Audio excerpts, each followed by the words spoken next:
1990, creating and managing the literate classroom, she began her editorial career building the division of Teacher Ideas Press for Libraries Unlimited. She next established a division of teacher and children's books for Fulcrum Publishing in Colorado, while also teaching graduate education classes at the University of Colorado, Denver. During that period, she continued to write for the education market. 15 Reader's Theater collections, a variety of teacher resource books, and 2 college textbooks. In 2000, Suzanne wrote 28 children's books for Leapfrog while serving as managing editor at Weekly Reader, and went on to accept the position of editor-in-chief and vice president at Leapfrog. Several years later, she began writing and consulting full-time. Today, Suzanne has published 215 books for teachers and children. She is past president of the board of directors for the Association of Educational Publishers, AEP, and currently serves on the PBS Next Generation Kids Media Advisory Board. Her book awards include the Gillette Burgess Gold Medal, a World Storytelling Honor Book Award, 3 AEP Distinguished Achievement Awards, and 2 Golden Lamp Finalist Awards.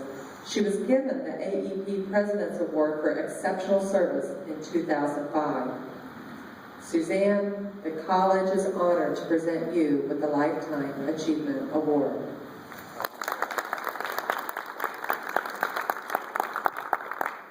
It's always so exhausting to listen to that, and then you stop and think, wait a minute, it took me decades to get there.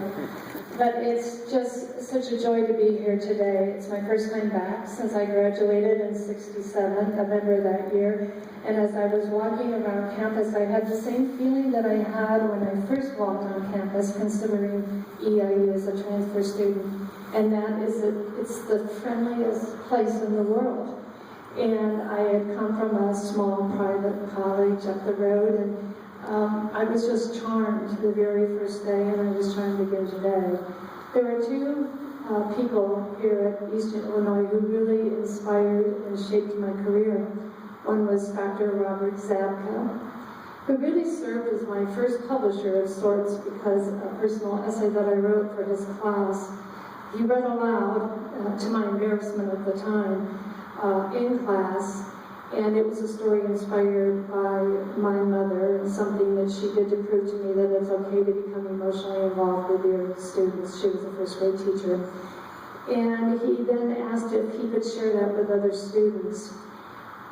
He was the first person that hinted that maybe I had something to say that people would be interested in reading about. The other person was Miss Anderson, and she was my supervising teacher when I student taught at the lab school on campus.